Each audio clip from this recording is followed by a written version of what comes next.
All right. My brother trying to keep my spirits up while I do my recovery.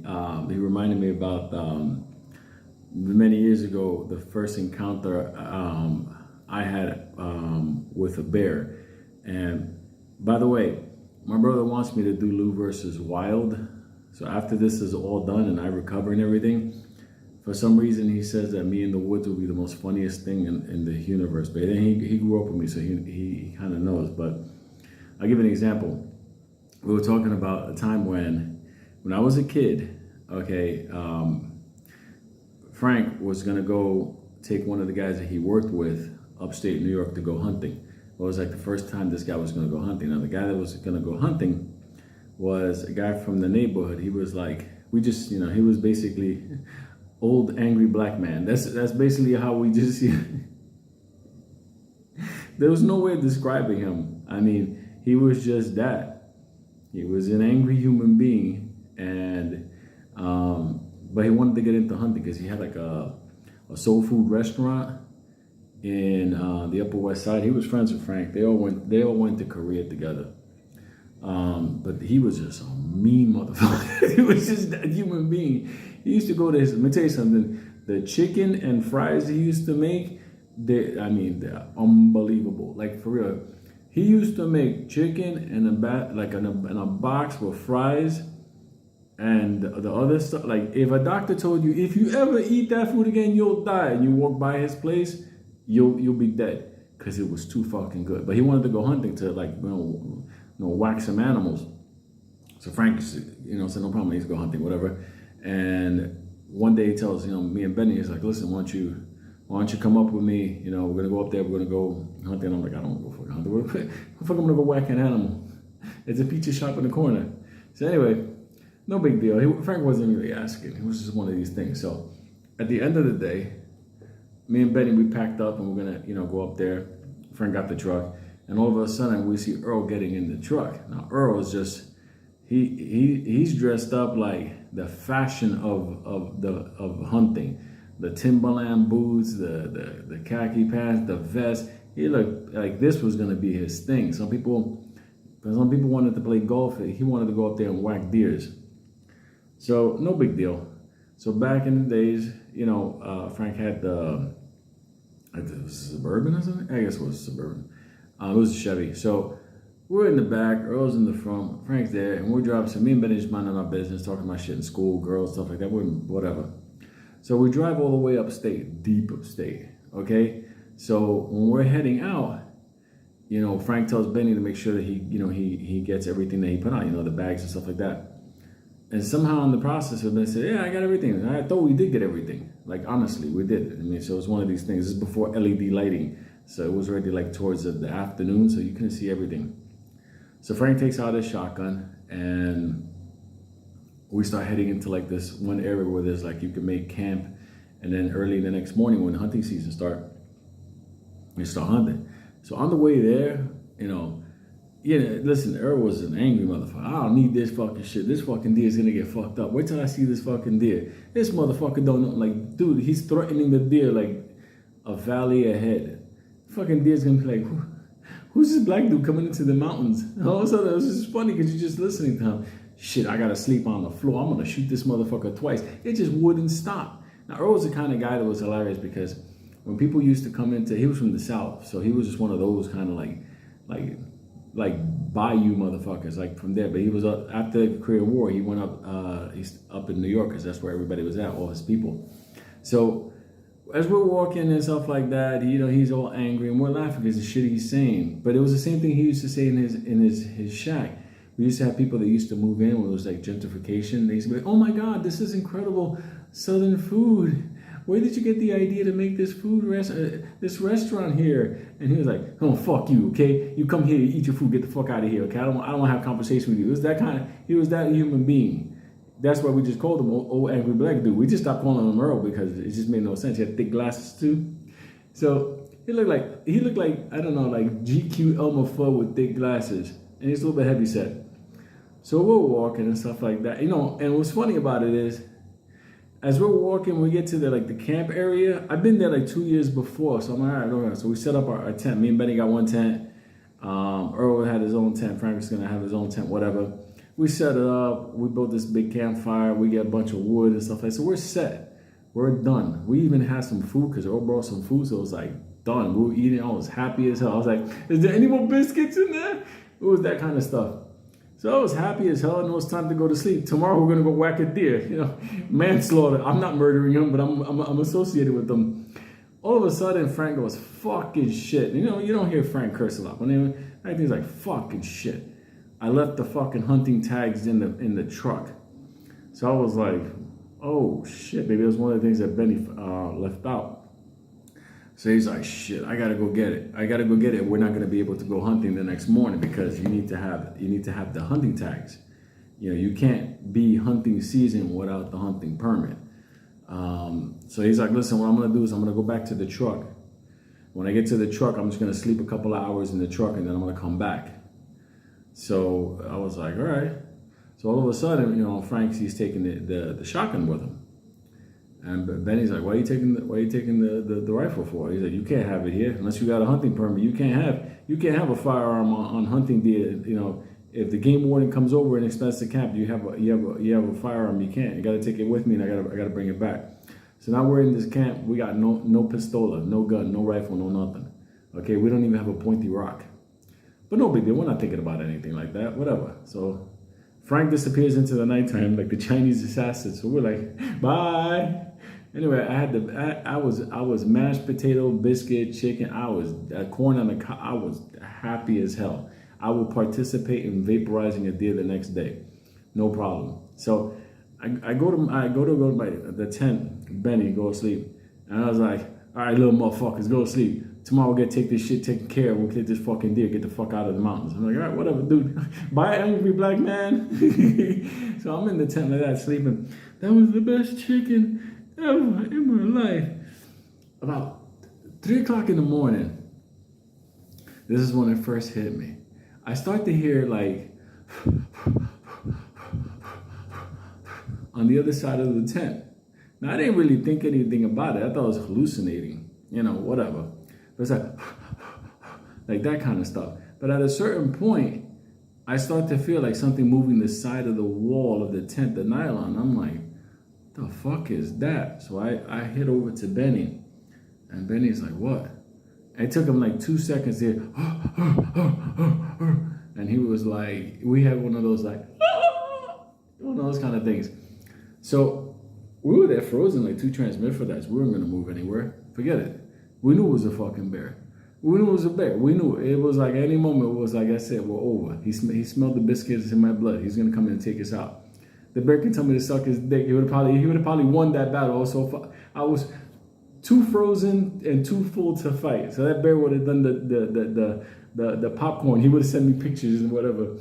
Anyway, so all of a sudden, like we hear Earl go, "What the fuck? What you doing here?" So we're like, "Oh shit, Earl's gonna save us." So all of a sudden, I don't know how Earl like understood whatever was happening, but I got to retrace a couple of steps back. Before Frank left, he was like, "Don't worry about it. I got the shine. Whatever. You're with Earl. He'll take care of you. He's like a battle tank. Nothing to kill that motherfucker. Satan don't stand a chance against him." And we're looking at this big, chubby,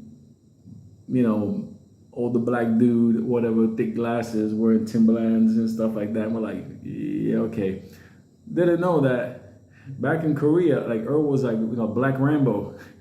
He vaporized a lot of fucking lo mein eating motherfuckers. But anyway, so all of a sudden, you hear Earl, "Motherfucker, I'm gonna fucking teach you." Fucking bear's like, oh shit, where does this black dude come from? All of a sudden they get into, we don't know what's going on. We're inside the tent like that, like little fags, like, all of a sudden, we're hearing, boom, I'll teach you, motherfucker. Oh, try to bite my leg, motherfucker, right? It was that kind of stuff. It was a brawl. It was out there. They were fighting. And we would sound like, "Dear Jesus, help Earl kill the bear."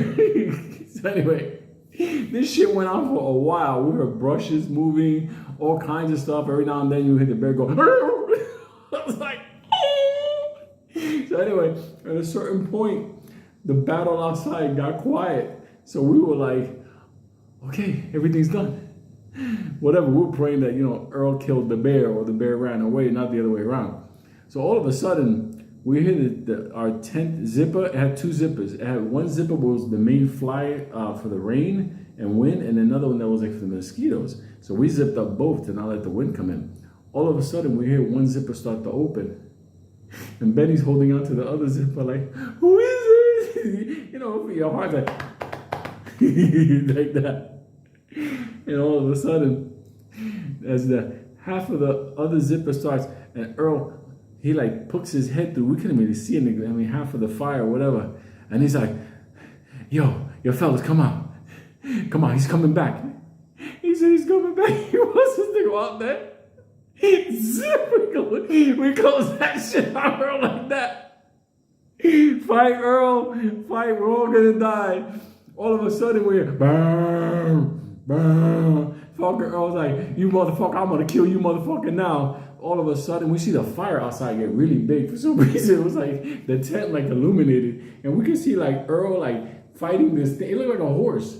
He was fighting, he was hitting it with a log or something, whatever. The battle went on. All of a sudden, we heard nothing. We heard no bear and no Earl. And we was like, we didn't know what the fuck was going on. So we stood in there because we ain't going out in the darkness. Fuck that. If it killed Earl, what would it do to us? We're all slow. We had too many biscuits that night. So anyway, as the sun was coming up, we could see it like light up the tent wall. We were like, Frank, please come back. So anyway, Frank still hadn't come back. So at a certain point, curiosity was like, me and Benny like, yo, what if Earl's out there? He's hurt. Man, I was like, if he's hurt by the bear, what the fuck is gonna happen to us? So we thought to ourselves, all right, let's go check and see what's going on. So we did that zipper. It was the most slowest zipper in the world. It looked like, it was like everything click, click, click, click. There's your shades. All of a sudden, when we look outside, we see Earl laid out, like one Timberland off, his vest, his down vest, like half of it is like inflated, the other one's deflated because they like had tear marks. Like Earl fought this bear to the death. The bear wasn't even there no more. So all of a sudden, we stick our head out like, is the bear out here? So anyway, we get out, we go over to Earl, and we're like, Earl, you alive? He's like, you motherfuckers didn't come out to fight the bear. We're like, Earl, not for nothing, look what he did to you. Like, dog, it's okay. It's okay. Frank will come back, we'll take you to a hospital. Fucking Earl is like, we ain't going to no hospital. Once Frankie comes back, I'm gonna take that shotgun and I'm gonna find that bear. Like, oh shit, now we're in a vengeance mission. So no joke, like about 40 minutes later, Frank comes back and obviously sees what's going on. Earl's all wild. Earl looked like he'd been in Keyshawn. Like he fought this bear and he tells Frank, we ain't killing no deer. That bear's out there. I heard him, Frank. I heard him. I'm like, how did you hurt the bear? Like for real, like we're thinking to myself, like, what, did you bite him or something? He took a rock from like the fire and did like caveman shit to the fucking bear. So anyway, Frank was like, yeah, we'll kill him. We'll kill him. He came into a campsite. Yeah, we gotta kill him. All of a sudden, we're like, now we're gonna go down and kill this bear. So no joke, we start looking around and where this bear, and no joke, Frank found this fucking bear. This bear was knocked out. He was like that. I should have ate the biscuits instead. He was out. This motherfucker was like 2 heartbeats away from like just being, no joke. Earl killed a fucking like it must have been like a 600 fucking pound black bear. Like this was the biggest bear I've ever seen in the world. So obviously not to get in trouble or anything like that, and we're not hunting the bear and technically explaining how the bear got hit by rocks. We had to bury the bear. So you can't really move an 600 pound bear. You can't.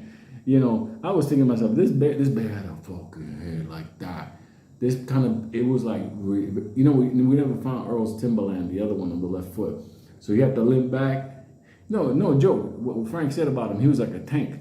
Like he fucking rocked this kid. He fucked him up. He had like brain damage. He don't know how to count 2 + 2 + whatever. This was gone. This fucking bear, we were like covering him up with like rocks. We're like, that's fucked up. Mr. Bear, you should have never came into the campsite. I would have given you a biscuit. So once we covered up this bear, we thought we were gonna be leaving and stuff like that. But obviously Earl wanted to get the deer. Like no joke. So with his sock, no other Timberland, we don't even know where it went. His claw, like not claw, I think it was like bit or scrap, whatever. His vest, it was all fucking crazy. They did find a deer later on that day. And I was laughing because as they're waiting for the deer to come in the site, because in New York State you have to shoot with rifle shotgun slugs because of the homes in proximity. All of a sudden, not where we were at, there was nobody there. All of a sudden the deer's coming. There's a big fucking deer. Big deer. And I'm thinking to myself, like, it's the deer. Run for your life. We just buried a bear. It was like that kind of stuff. And I laughed because, we whacked the deer. We fucking Benihanaed them up. Took them back to the camp, got everything ready. Went down to the Suburban, put the deer in the back, whatever.